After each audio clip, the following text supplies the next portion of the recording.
starting the game, yeah, for sure. Yeah, you do that. All right, we are back with some Dark Souls. Take it away, guys. All right, thank you so much, Quo. I am CommanderAIK. I'm joined by my commentator, Zellison. Yeah, And we're welcome gonna do some Dark Souls. to Any Percent No Wrong Warp. This is basically the Any Percent game, beating the game as fast as you can, with the condition that we can't use the biggest time skip in regular Any Percent, and that is the Wrong Warp glitch, which allows us to skip the 4 Lord Souls and go right to the final boss and beat the game 10 minutes earlier. It's going to make this route quite a bit longer, but I think a lot more enjoyable and more challenging, and so will be quite an adventure. And so... Don't start new game. You haven't deleted your last character, I think. No, I have. Okay. You're going to make me check. See? Good. Okay. Alright, so we're going to start... Do you want to talk about the classes, Bella? Yeah, sure. So as you can see, we're gonna start the character creation process, and the only thing we need to worry about here is the character sex, class, and gift. So we have to start as the male character for some glitches later. We need to start as the thief for the master key, and we need to start with black firebombs to kill some bosses and do some skips later. And the rest can be whatever you want. Yeah. Alright, so without further ado, we're going to get started. I'll give a countdown. 3, 2, 1. And we're off. First step of any run is getting through the Northern Undead Asylum, which is harder than it looks if you're trying to get really fast times. Feels weird now. So, the first thing we're going to do is we're going to show what weapon toggling does. It's an upper body animation. I'll do it right here.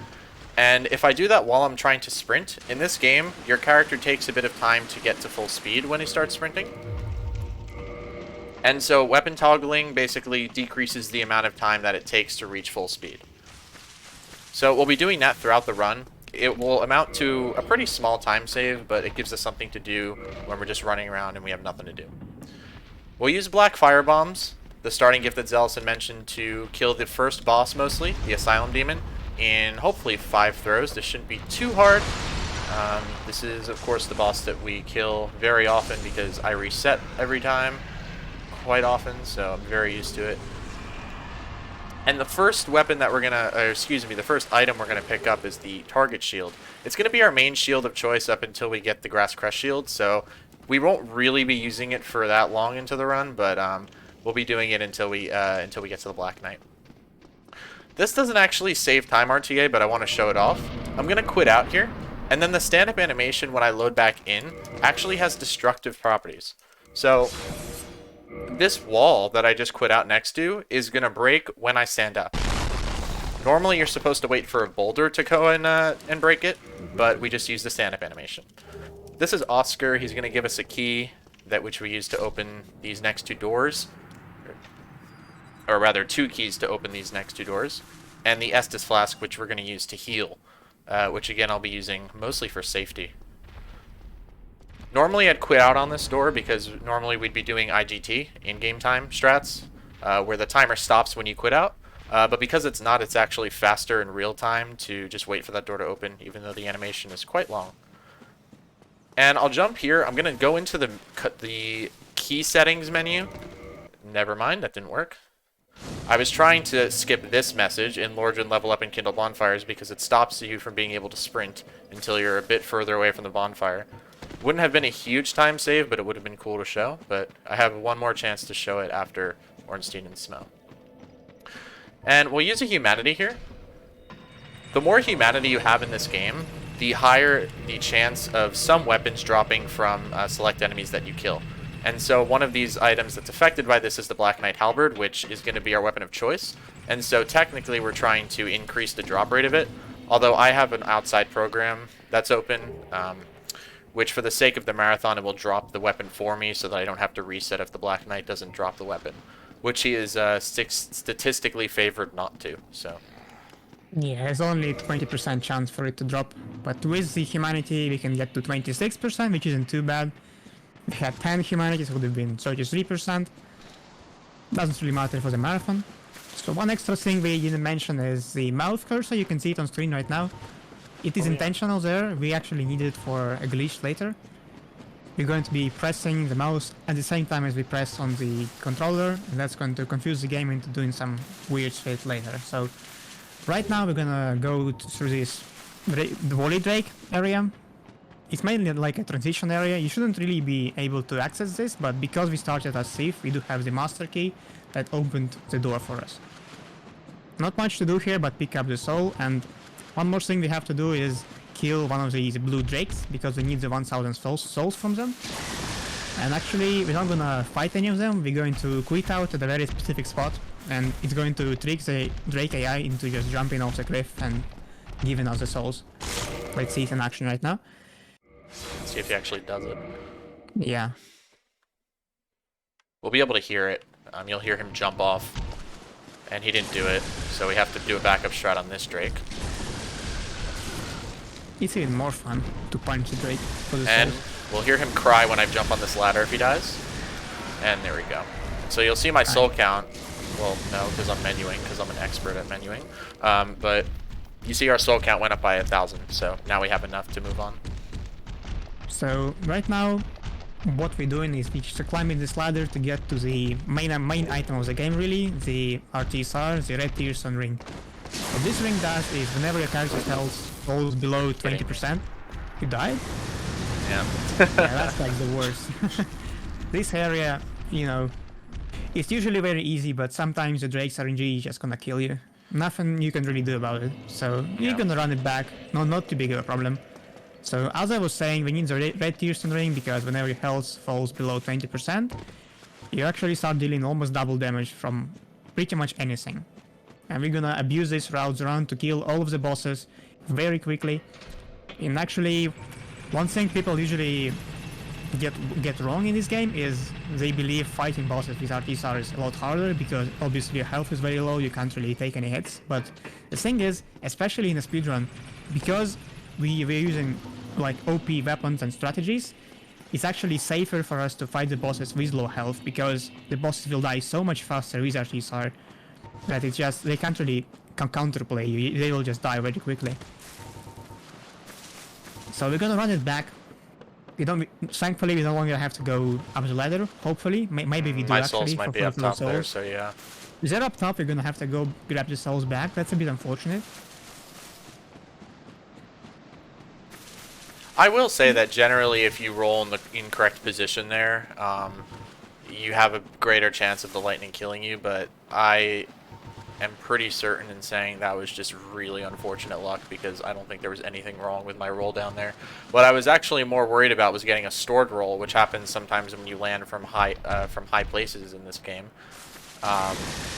where your character just neglects to roll when he lands, and this basically stuns your character, allowing the drakes to kill you, which is extremely upsetting. So I'm glad that didn't happen, I guess, but unfortunately we can't get everything in our favor, it seems. I just went and assumed. We have to climb down this stairs again. Let's hope this time they're actually gonna survive. These drakes, they killed so many runs for pretty much any player who ever played this game. Because most routes have to go here, and these drakes, they will just kill you. And if they want, the storage rolls will, and if they want, you'll die to, I don't know, Black Knight or something. This area is just a little bit rough. We should be fine from now. This is what usually happens. They just completely miss you, but obviously in the marathon you had to die. Yep, we should be back on track. So I'm going to do an elevator up warp here. I'm going to just basically send this elevator up, but I'm going to quit out when I fall back into the shaft. When I load back in, the elevator will remember that it's in its up state, and it's just going to warp me up to the elevator because I'm still in the position. I was just below it, and so they just kind of warped me up. It's a nice little trick. I'm going to take the bonfire here. Bonfire, right? Yep. Because this Black Knight can sometimes troll me. Hopefully he's okay. And also, again, just a reminder, if he doesn't drop the halberd, you'll hear a beep, actually, from the program that will give me the weapon so that we can continue this marathon run. It's an okay attack. Cool. That was actually very favorable for me. Just went around him and backstabbed him. So you can imagine that's what we have to do because we literally don't have a weapon. And there was the beep, so now we have the halberd, technically. And I'm going to equip the Grass Crest Shield, which I picked up right before punching the Black Knight off there. It's going to be our main shield of choice, mostly because, well, it's a better shield than the target shield, and it gives us stamina regen as well, which is going to help our running out. Going to pick up the bow and arrow from this corpse. Very important for a glitch later on. And right now we're going to head on to kill the Titanite Lizard. And Titanite in this game is this resource that you use to upgrade your weapons. And actually, after we kill the Titanite Lizard, we're gonna go ahead and go meet Andrew the Blacksmith, a very iconic NPC in the game. And we're gonna need him to dupe some more Titanite. So one of the glitches we need to perform on the Andrew menu is the prompt swap, where you order a command to buy a certain item at the same time as you change the current item category with your mouse. It has several useful applications, such as allowing us to buy items we can't normally afford, or buy multiple of items we can't normally obtain multiples of. For instance, you're usually only able to purchase one weapon at a time, but with prompt swap, we will buy 9 of a certain weapon at once. Then, if we try to purchase another copy of the weapon, the game performs a calculation to figure out just how many can you buy, and that's basically just the maximum amount minus the amount you currently have. So it's going to subtract 9 from 1, and we will get a quantity of -8, and that's very useful later.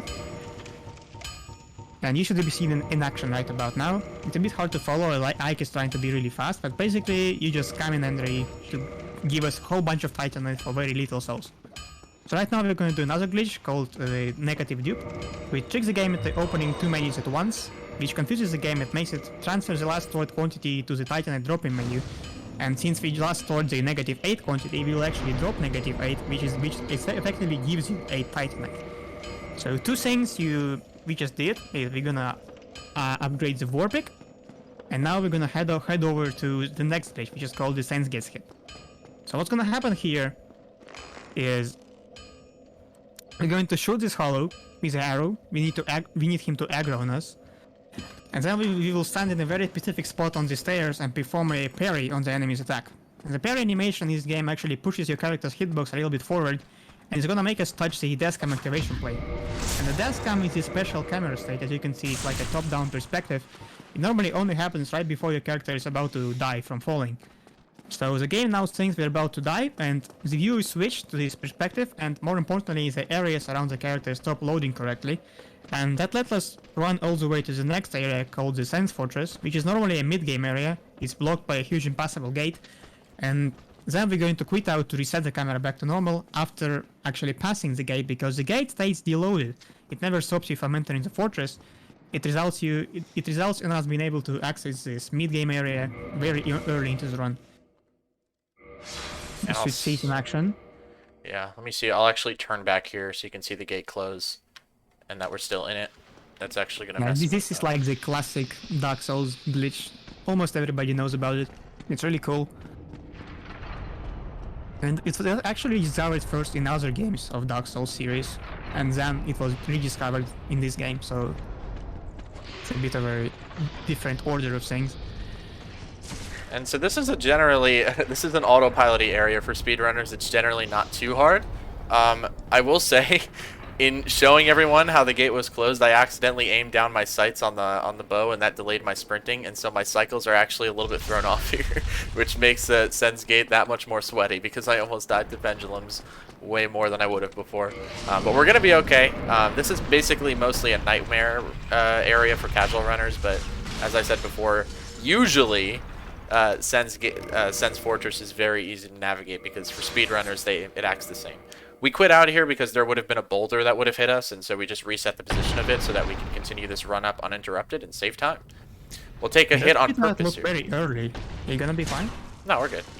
If not, then I will laugh at myself. Yeah, we're fine. Yeah, we took that hit by the arrows, by the way, to get into RTSR range. As we mentioned before, it's very easy to take fall damage and to basically manipulate our HP bar to give us RTSR when we come up to bosses and stuff like that, because that, again, is also something that's consistent in this game. Those are gifts, because a lot of things in this game are just not consistent, as you'll see later on. And so I want to start explaining the move swap glitch here. You can two-hand the bow in your left hand, which is normally not what you're supposed to be able to do with other weapons. They can only be two-handed in your right hand. You can also queue up two-handing, so I'm going to two-hand the bow after I start jumping here. But what you saw there is I queued it up, but before I finished a jump, so before the two-hand actually occurred, I swapped the bow with the war pick, and that makes me two-hand the war pick in my left hand, which is not supposed to happen because it's not a bow. However, now in this state, I can still use it like any regular two-handing weapon, but the running, rolling, and plunging attack is going to be taken from whatever's in my right hand. And if you look on my bottom left corner, that's still the S-Stock. The S-Stock's running attack has a double hit, and it's very fast. And what I'm going to be able to do is I'm going to be able to basically swap move sets, and I'll be able to use... Ooh, that was close. I'm going to be able to use weapons that should be relatively slow. Not really this weapon, but like the Black Knight Halberd, definitely.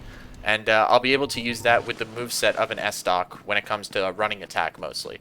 This will allow me to do basically double hits with extremely powerful weapons that normally should be very, very slow. And it's going to be very, very powerful. As we saw over there, we killed the golem very, very easily. He's scripted to basically fall off if you deal a certain amount of damage to his legs, which is why I was aiming for them. And it worked out, and it was chill. Notice, remember when I said something about queuing up actions when I jump? I'm going to do that here, and this time the action I'm going to queue up is a soul use. I'm going to do that after I level up here, so just a minute. Let me concentrate. This is actually harder than it looks because I have to do this in a slight rhythm so that I don't lose time on my inputs. So I'm going to queue up using that soul, and it's going to, after I finish jumping, a confirmation box is going to come up asking me if I really want to use a soul. Well, I think I do. However, before that, I'm going to go into my inventory and manually use an Estus flask, like this. And so, what this does, I just split, even though I don't have lap split. What this does is it's going to use the soul, the core of the Iron Golem in this case, and give me all the points, all the values of the soul. But it's gonna do it at the cost of an Estus flask. And this is a confirmation box dupe. It effectively dupes whatever we choose. And so we're gonna use that a lot when we need extra levels. I healed here because this Painted Guardian can throw a knife at me while I'm on the ladder, which he didn't do. In general, though, in PB attempts, I probably would not have healed because it's easy to get an RTSR range pretty quickly. But in this case, it's not that we're not concerned with speed. We're more concerned with safety than we would be in a PB attempt, so I healed just in case. You might want to move your mouse cursor at some point. Because Yes, people in thank chat you. are getting triggered. I can see them. No. Okay, I think I got it. I think it's out. I put it on the top. Thank you for reminding me. Alright. So, I hope there aren't any veterans of Speed Souls community in here because they're going to yell at me because I've chosen to adopt the looking back technique for the Batwing Demons. If you know what I'm talking about, then you do. Anyway, hey Zas, what's up? And thank you for the good luck, Alibaba and Benny. And Big No-No as well. Really nice Yakuza run earlier this morning. So I'm going to be looking back on this really narrow kind of rail that these Batwing Demons are going to be throwing lightning at. It's a little scary, but hopefully it's going to turn out okay. So hopefully we see. Not like we haven't practiced this like ever. And it hurts me anyway, but that's okay. We're going to end up... Oh god. I did not mean to aggro him. So I'm a little scared here, but it's okay. We're just going to... I'm just going to roll in the case that... Yeah, okay. Perfect. I ended up getting hit. And we ended up falling off because the camera is awful in this game. Yeah, the camera in Dark Souls 1. People know how bad it is. Everyone played this game, everyone knows how bad the camera is. Yep. And I do need audio cues for this part, so I'm going to stop talking. Okay, we're good. So this guy's just going to fall off for me. That is the Silver Knight Archers are really awful for casual players, but for speedrunners, we have some pretty cool, speedy ways to usually get past them. And now we'll take our first real safety bonfire because the upcoming boss fight is very random and very tough. Yeah, so the next boss, ONS, also known as Ornstein and Smaug, one of the most beloved bosses of this game for casual players. I don't know why really people like this boss, but it's like iconic, so can't really argue with that. But for speedrunners, it's a nightmare, this boss. It's very random. It can do really weird things sometimes. It can bug out in very different ways. So let's hope we can actually fight them without too many problems. And this boss is all about the openers that they can give you. There's 3 different openers that can happen, or maybe 4 if you count like a glitched opener. So what we're mainly looking for is the one opener that's like really fast, because not only is it fast obviously, but also it's really easy to deal with. But if you get like a lightning opener, it's gonna be really bad. Let's hope it's not gonna happen. I don't know why I just did that, but we're okay. We're move swapping. Obviously, Okay. we're gonna use the move swap for the boss. Yeah. And Let's we see got what the we worst get. opener of the game. I'm gonna And try. That's the lightning. Hold on. I'm gonna try to make this work here. This is actually not terrible. Let's see what we can do. Oh, we got it. Insane. Damn. I feel like Regal. God gamer. Alright, I just want to make sure he doesn't shuffle, which he is going to. And I have to roll this. That's fine. This is scary. Okay. Alright, whatever. We made it work.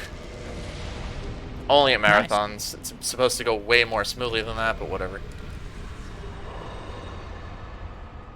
And we actually made the elevator. Yeah. That's amazing. That's pretty good, yeah. So, usually you want to end this fight as close to the elevator as you can, so you can actually take it before it goes away.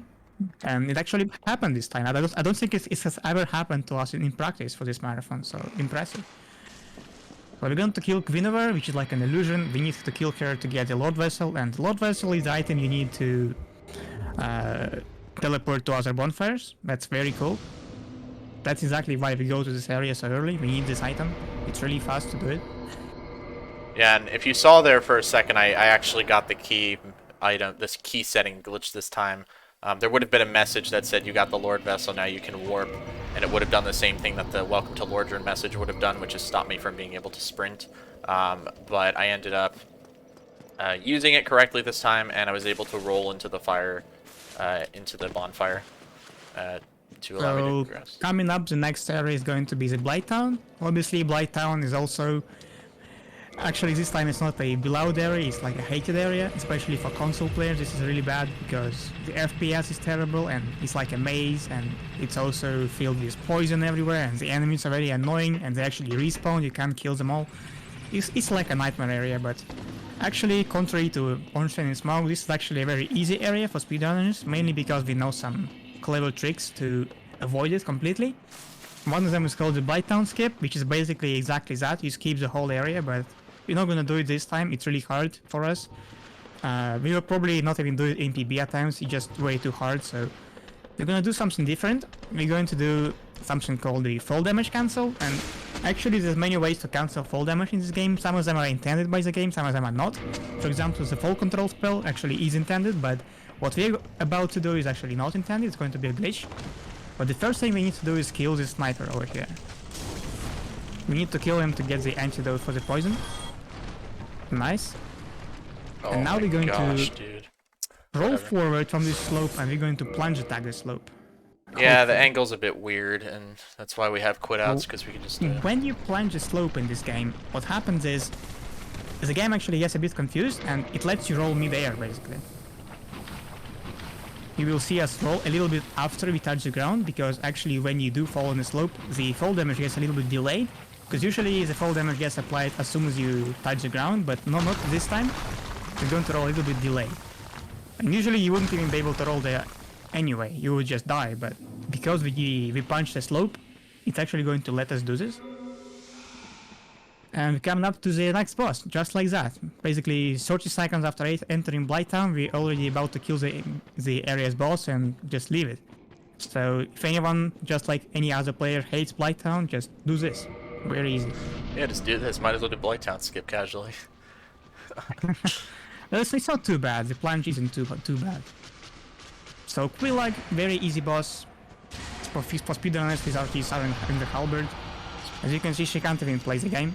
She just gets stun locked to death. Very easy. And right now we're gonna come up to the next big glitch of the game called the fire stage elevator clip, and Ike is going to explain how it works to you.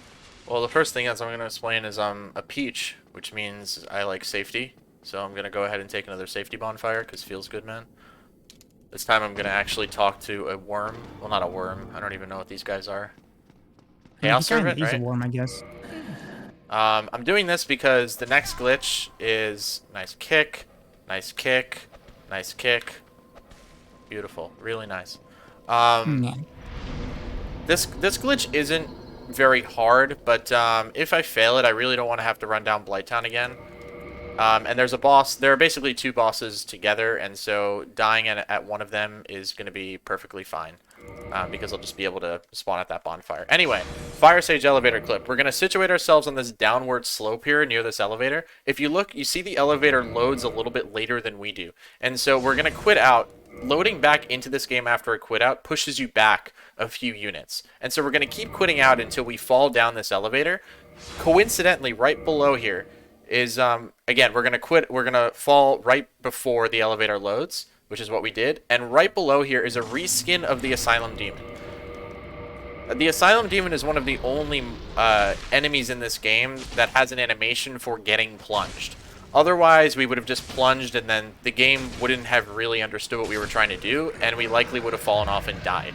So there are so many, like, coincidental, like, fortunes, I'll say. Just, it's very fortuitous that we're able to do this skip, which is why it's one of my favorite skips. It's really easy to do, and it's really cool. We got Centipede Demon next. Fun fact, this split is called Fire Boys because we're basically just killing red bosses right now, full of fire. I'm going to do some weird pathing, or pathing that may seem weird to you at least, to try and manipulate this boss's AI and hopefully get a favorable attack that we can respond to very quickly. So I'm going to roll that pool, and now I'm going to do the weird stuff. And let's see what he does. We're looking for him to kind of jump. And we got it. That's good. So we're going to actually be able to... I actually attacked him twice before he actually took off there. And he tried to jump back, but I said nopers and ended up killing him anyway. Nice. Yeah. That was almost a run killer. Well, I just would have quit out, but generally that's the worst RNG is when he jumps back into the lava because... you can't really you just reach can't him really do there. anything. Yeah. Yeah. He did drop the orange charge ring, which you saw me put on as soon as he died. And that's what's allowing me to run through this lava right now. And that's pretty convenient because this entire area is filled to the brim with lava. As you can see from the extremely horribly bright texture. And we're going to be using it to traverse the entire area as quickly as we can. Up until the next boss fight, which is Bed of Chaos. Yeah, so this area, as you know, in some games we have like a rip ears moment, but this is going to be both rip ears and rip eyes of the Dark Souls. Because not only is it really bad for your eyes and your PC performance, it's also pretty bad for the ears because the sound of your character running on lava is also pretty loud and annoying. But thankfully it's not going to be too long until he leaves this area. Yep. And we got a very nice RTSR setup, but there's no purpose to it because we're not actually going to be damaging the boss in the traditional way. The Bed of Chaos is kind of a gimmicky boss because we have to kill two of its nodes, or I'll say two of its branches. Basically, there are like two vital areas that we have to kill before we go into the middle of the arena and kill the final boss, which actually only has like 2 HP, so we could literally just kill it with one punch. This boss fight is largely a platforming challenge for casual runners. That's why it's probably known as one of the worst boss fights in their lives. But we're speedrunners, and so we're going to be using fire bombs, and we're going to also jump. Insane. And hopefully, I actually have a save file loaded up for this. Save file is basically me saying, no, never mind, that didn't happen. Let's go back in time and forget that we died. Because if we do die to this boss, it's very possible that it's going to be virtually impossible to retry. And again, let me explain this. We're going to set up prompt swap here with the mouse, which is why you're going to see my cursor for a little bit. Zealous will have to remind me to take it off because I'll probably be extremely occupied. Yeah. But it's for prompt swapping the crest later on. Alright, let's see how this goes. Not Yeah, so bad. the firebomb strat for this boss, it's really good. I don't think anybody likes this boss, so just do the firebomb strat. It's not too hard to learn, very fast, very easy. You just skip a whole load of annoyance fighting this boss casually. And this is the scary part. Even in this shaft, you might think you're safe, but you're actually not safe, because if the boss does the firestorm attack, he can actually hit you and kill you. That's why we have the save file loaded, because if you die to the firestorm, there's nothing you can do to really refight the boss. It's going to be really hard at least, so if we died there, we would have used the save file, but we did not, so poggers. I gotta warp to Firelink. I'm not used to this because you loads. don't do this in PB attempts, but we'll be fine. Second bomb before cutscene. Yeah, that's, I just do that habitually. I'm sure it will haunt me one day. It will, yeah, it will backfire. Alright, so the Crest of Artorias costs 20,000 souls, and Zealison mentioned prompt swap being used to buy items we can't normally afford, so here's a really good example of that. I actually have to... There we go. Never mind, I moved instead of... Well, there we go. Alright, and we're going to set up RTSR on this Titanite Demon. He's going to be very nice, actually. So, generally, it's not the easiest thing to go ahead and take 2 shots there, because he has a very specific range for when he shoots lightning, and also he likes to miss for no reason. It's one of the only times we're upset when when an enemy misses us. Damn, I was looking forward to this guy being an asshole. I was just about to start lampooning him for how bad of an enemy he is, but he actually was nice for once. Like, come on. You can't do that. This, I'm gonna be eating my words, but I will say this, actually, no, the RNG's been awful in this run. We got Lightning Opener Ornstein. Just to clarify, that's the worst opening because the other openings at least separate Ornstein from Smo. This is the fight we did back in Orlando. So I was damn near ready to just quit out and reset the fight after seeing Ornstein do the Lightning Opener, but I decided to just go for it and see what happened. And it paid off. You moved your cursor on the loading screen. Oh, I did not, yeah. You'll have to do it now. I'm not doing it now. Do No it. way. Well, I'll just fail Ruin Skip, and then it will give me another quit out. Nice. Alright, so here's Ruin Skip. We're going to try to run on this rail, and it's not going to work because feels bad, man. Whatever. And so... Oh my gosh, okay. I really hope we don't die. You realize the only reason it failed is because you have the cursor. Yeah, absolutely. And I need a tissue for a second, so just give me a minute. Because, you know, cursor curses you. Cursor. I'm sorry, I had like... I straight up, my nose started running at the worst time. Okay, so... We picked up the stone armor there. Zealous, you want to explain what that's for? Yeah, sure. So the stone armor is going to be used for 2 parts in this run. First, to set up RTSR for 4 kings, and then to basically be able to fight Nito a little bit easier than you would normally. This armor is actually very strong for poise, so we're going to use it later. And right now we're coming up to the next boss of the game, which is going to be Sieves the Great Wolf. Nobody really likes killing him because it's like a big good boy, but we have to kill him unfortunately in this run. I'm actually going to do a cool strategy here of the quit out. Are you going to explain it? Yeah, so we quit out. Generally when you quit out close to enemy boss arenas, when we trigger the fight, the bosses have some weird glitches, and in this case it's going to make Sif bug out and run around for a little bit before actually running at us. We're going to use that time to run around here and pick up the Hornet Ring, and it saves a little bit of time. And let's see if we can do this really cool strat. And I can't do it. I'm going to roll because it feels good, man. I don't like this at all. Sure, that works. And we're off to 4 kings. See whatever was happening right now. I'm going to use it to... What? I couldn't see anything. Oh, you couldn't? I mean, I could. I mean, the fight was so weird. You was just... Oh, yeah, I couldn't see anything either. You couldn't even see Sif. Yep. Alright, so we got a pretty hard RTSR setup coming on. This is the one that we're going to use stone armor for. We're going to have to backstep off a moving platform. So let's try and see. You're going to roll in a straight line here. We're going to parry, And we're gonna do this thing. I think that's gonna work, and we're good. Oh, it was perfect, actually. And you notice that we actually took a bit of chip damage beforehand. Nice roll. Beautiful. Yeah, we took a bit of chip damage before to lower our health to make it easier to go into RTSR.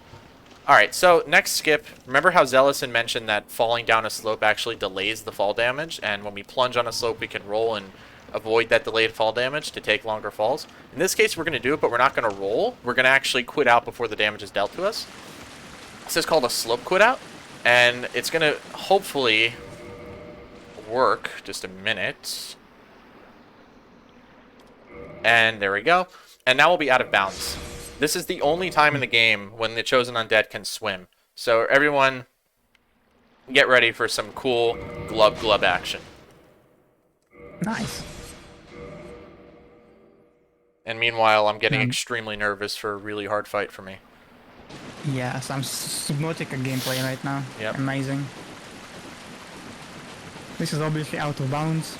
Yep. The reason why it's called the seal skip is because usually in a casual playthrough you have to go and open the seal to get all the water out, but we don't care. We're just gonna swim. This is 4 kings. We're going to try to kill this boss in 2 kings. They're basically 4 the same enemy that share a single health pool. And I dropped an item there because to mark a waypoint for when the next king is going to spawn after I hopefully kill this one. Alright, not terrible. He's going to move. I don't like you. I don't like you. Okay, we're going to have to do a weird combo, and it worked. Perfect. So that was a bit of weird stuff. You probably saw me mix a few R1s in there. It's basically all for the purpose of trying to maximize my damage on the health pool. If you see there, there's less than half HP left, which actually saves us quite a bit of time. Yeah, to anybody wondering, this area is supposed to look like nothing. There's just no textures at all in this whole area, for some reason. And that was good. One thing you saw there was I indexed the stone armor. That's going to make it easier to equip as soon as I get into Nito's boss arena. I'm going to say yes to Koth. Yesers in chat. He's going to bring us to Firelink Altar, which is where we're going to be able to basically use as our hub. And I did not take the Abyss Bonfire. Feels bad, man. So I will be loading a save file, assuming that I'll die to Catacombs, which I'll rant about in about 10 minutes. Yeah. That's that. Did I forget anything? Did I forget to mention anything? Lots of stuff. Nah, we're fine, we're fine. Okay. So coming up to the next area is going to be the Duke's Archives. The reason why we're gonna go here is because we have to kill the Duke, the thief, the Scaleless, the dragon. And he's actually one of the Lord Souls. He's mandatory for us to kill. And this next area is actually like a bit of a maze. And it's pretty bad for casual players because not only do they have to go through this whole maze with really bad enemies and puzzles and everything, but at the very end, when you actually reach the final boss of the area, you can't even kill him. There's nothing you can do to kill him. He's invincible. He's like a scripted invincible fight. You can't beat it at all. You're supposed to die there. And after you die, you get put in like in a prison cell, and it's basically a really long area. But as speedrunners, we know a trick that's going to help us get through this area very quickly and actually skip the boss fight completely. We just call the Duke skip, of course. Oh, Jesus So that's Christ. that's What is he doing? what we're gonna try to do. Oh my god, what the hell is this? You cursed me. That's That was a little bit of a weird boar energy, but Yeah. at least we didn't die to the boars. We're gonna dupe some souls on the elevators, because why not? We have some time. And we're going to equip the Hornet Ring as well, which we'll use for the final boss. Alright, Okay. let's hope these guys don't screw us over. Dodge this guy's jump. Let's see what RNG this guy gives us. Jumping RNG? Yes, I'm going to hopefully dodge. Yes, there we go. And I'm going to have to block these guys' arrows, which I'm not. Okay. Alright, and we're going to Duke Skip. These blue guys are pretty scary. They look like regular hollows, but they actually hit like a truck. You will die to one hit from them with this health, so pretty scary. And basically we are at the Duke skip right now. What the Duke skip is basically just gonna send the elevator back down, and then we're gonna jump on top of the elevator and then roll from the top elevator to a specific platform that you shouldn't be able to access right now, but as speedrunners we know the trick to get there. That was a And super feature, but whatever. what we do here is basically we skip the whole area. So right now, barely like 40 seconds after we enter this area, we're already about to leave it. That's very fast. We just skip the whole place. We skip the unskippable boss, unkillable boss. We're gonna do a ladder skip here. Not nothing too special. Just gonna skip taking the ladder basically. Very cool. And just like that, we're out. Yep. So the next area right after this is going to be the Crystal Cave. Crystal Cave is this like a vertical area, and there's many ways to get down. Just like in Blighttown, there is a very hard way to get down, which is the slope without, and an easier way to get down, which is the plunge roll. So we're going to do the plunge roll again, just because it's a marathon. It's a bit scary to do the slope without. So right now we're going to equip the halberd, and we're going to do the same thing as in Blighttown, but this time we're actually going to roll before we hit the ground because there is no slope this time, so the damage will be applied as soon as we touch the ground, and we're going to roll it. Yeah, and I'm actually going to take a shorter... I'm just not going to jump on the next drop because I don't want to die, but I think I'll be okay. Yeah, so we're coming up to the boss, Thief, and this time he's actually not going to be completely invincible. He will be invincible for a little bit, but we will kill the crystal that holds his immortality. So, but right before the boss, there's actually a small patch of ground where the clams reside, and those clams are very annoying because they can actually follow you inside the boss arena and fight you alongside the boss. That's very bad, so we will try to do some clever puffing around the clams to basically manipulate them into not getting inside the arena. Let's hope it works. Fingers crossed will be okay. It's really annoying if they come into the arena with us. And as I say, the first thing we're gonna do is we're gonna kill the crystal. Very easy to shoot it. And Thief will only die to 3 hits, so pretty easy boss without TSR. And that is exactly what I was talking about when I was saying that RTSR actually makes the fight easier and safer. Because if we lingered in this area for a little bit longer, the boss would have started attacking us, and as you would imagine, at this part of the game, which is like a late game area, any hit will kill you with this health, because we didn't level health almost at all. That's why we're gonna level health right now, because the next segment is going to be a little bit rough with no HP, and then we're gonna need the health for Gwyn to set up a TSR on the third Black Knight. Yeah, so story time. I've been grinding this game, well, this run, for a very long time. But I've been hyper grinding this game for the past week because I've vowed to stop playing this category after I finish this marathon run. Because there's a tournament for another category coming up that I want to participate in. And I've gotten about 5 potential PB attempts up to this segment, and this segment has killed me every single time. And sometimes it's my fault, but this segment is extremely inconsistent. I hate it with a passion, and if you watch my streams, you'll see me mauled. And I didn't actually take a bonfire that allows me to take the safety bonfire in the catacombs. So you're saying you're close to a PB. Yeah, but that's not it's kind of not how it works. In our community, you either get a PB or you don't. Feels weird, man. We're going to try to strafe this guy. Yeah, he's not going to give me an attack. I have to strafe. And I am shaking in my boots right now because we have to do a plunge very similar to the one we did in Crystal Caves. But the problem is there are about not hundreds, but there's a handful of enemies that just interrupt us, essentially, and want to destroy our lives while this happens. So I'm going to just show you what I mean.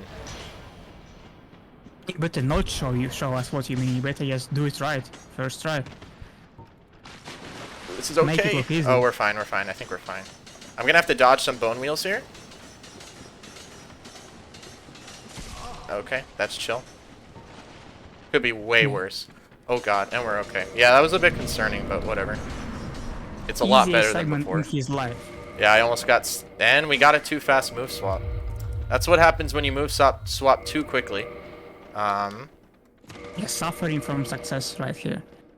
I am. I haven't seen this part of the game in weeks. I don't know what I'm doing. I do know this is an easy boss, though. You just kill him like that. He's known as the easiest boss in the game, casually.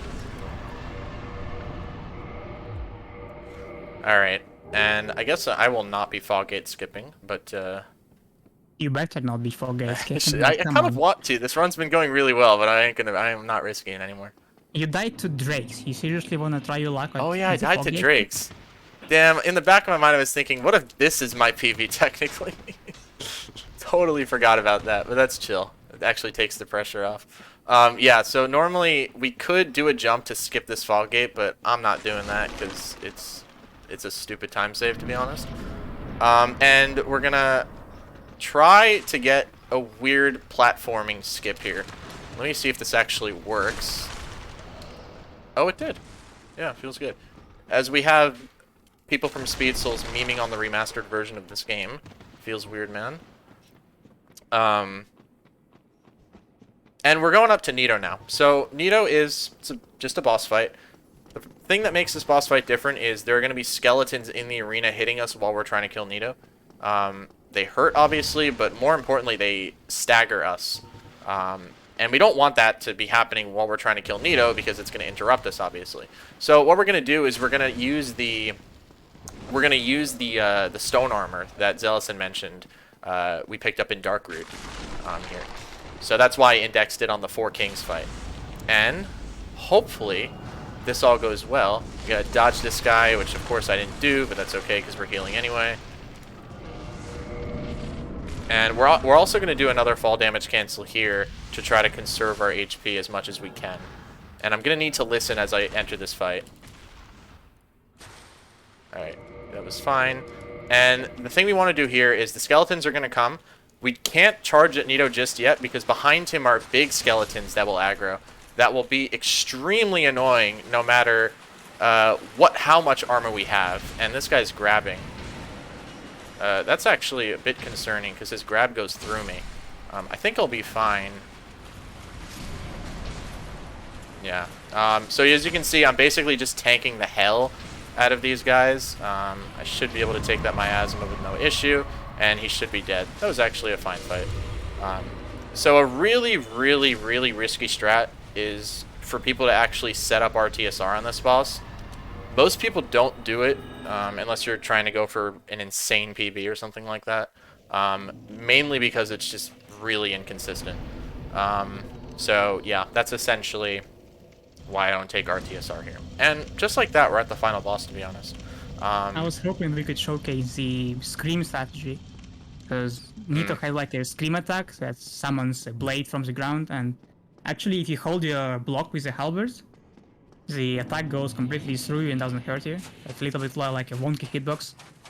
I was hoping we could showcase it, but it didn't happen. It's not too big of a problem, I guess.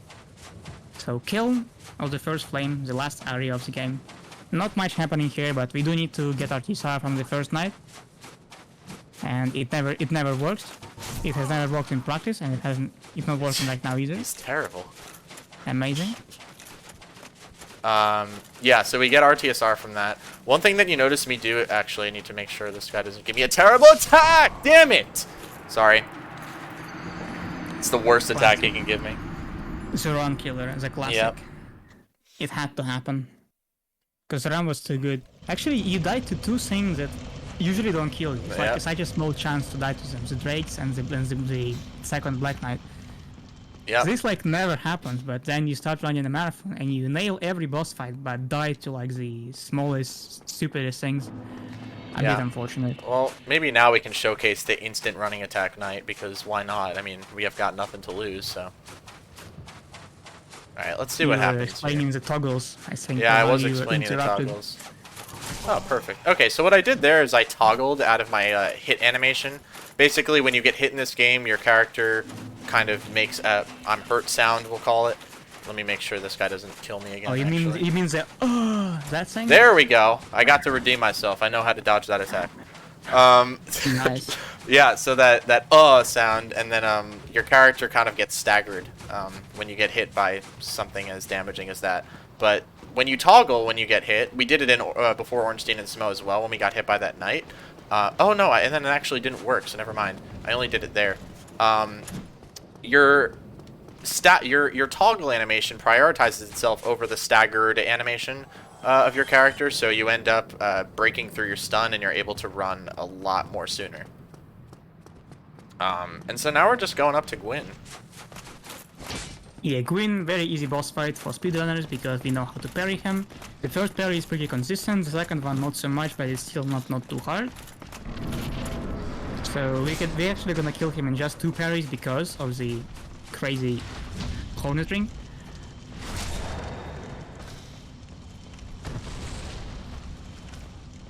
And what ending do we want? That was concerning, but we're fine. What ending do we want? I don't know. What do you guys want? Say what ending you want. Fire or Dark Lord? Say it in chat right now. Fire or Dark? We're just about to end the time, so be ready for that. Fire or Dark? I'm gonna click the first one. Fire or Dark? Sith Lord, Dark Lord. Perfect. Alright. So, time in 3, 2, 1. And I skipped the cutscene because why not, right? Well, I may as well have just run into the fire. And you probably wanna actually skip the cutscene, you know, for the boys in the chat. Yeah, insane. Yeah. That was an okay run, I guess. I'm curious to see what the in-game time was. Even though it doesn't matter. Check it out. Yeah. So this is normally how PBs are checked. So 45, 55. This is not how normally PBs are checked. Yeah. Well, it's not normally how anymore. PBs are checked, but I'm saying this is the in-game time. So this is how this is how runs would be measured in an actual setting. Yeah, and the world record is 47 minutes, so you can imagine the run can be pushed pretty heavily. Yeah. Yeah. Like Zelson said, you can. The good thing about this route is it's as hard as you want to make it. Because there are so many safety things you can do that make this route a lot easier and a lot more beginner friendly and stuff like that.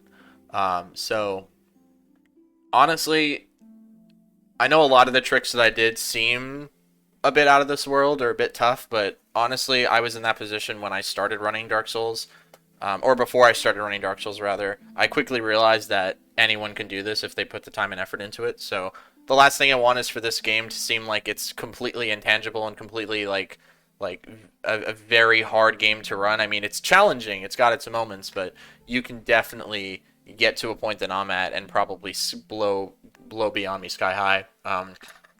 If you put in the ARPGME right here has only joined the community like 1.5 years ago, I think, was it? Yeah, So, I joined on 420 actually, blazing. He was just a normal viewer in chat watching Marathon, just like any of us, but then he decided, let's just try it ourselves, and look at him go. He's like a marathon runner right now. Oh, amazing. Gosh, insane. Well, I couldn't have done it without the help of Zellison, who helped me through Remastered before I migrated to Prepare to Die. Just so everyone's clear, Remastered and Prepare to Die are very different kinds of games. They're the same game, obviously, but Remastered has different tricks that Prepare to Die can't do, and the other way around. For example, in Remastered, there's no move swap, but there is a really cool skip. There's a really cool glitch you can do where you can get a bunch of souls much earlier on. And that makes Remastered really unique in a category like all bosses, because it's really, I mean, you could do it in Prepare to Die, but it's one of the only categories where you can kind of excel at being a sorcerer. Of course, some of the fights still suck, but yeah, it's an interesting fight. It was at Break the Record Live in ESA last year. Yeah, last year, and it was pretty Before fun. we wrap this up, you wanna do a shout out for Speed Souls, amazing people? Yeah. If you're interested in learning this or anything about this game, join the Speed Souls community. There's a wiki. There's a Speed Souls wiki. There's a Speed Souls Discord. Has a bunch of people that are willing to help you. Has a bunch of beginners that are ready to grow into full-time runners and marathon runners, and then submit their runs into things like these. But if you're willing to, if you want to just have some fun, challenge yourself a little bit, and it's not no hit, then do speedruns at Speed Souls. Yeah, that's all I got. Thank you guys so much. Thank you to ARPGME. Thank you to Quo for hosting. Thank you for all of you for Thank you to all of you for watching. And yeah, I really appreciate you giving us the opportunity to do this. I had a lot of fun. And yeah, thanks guys so much.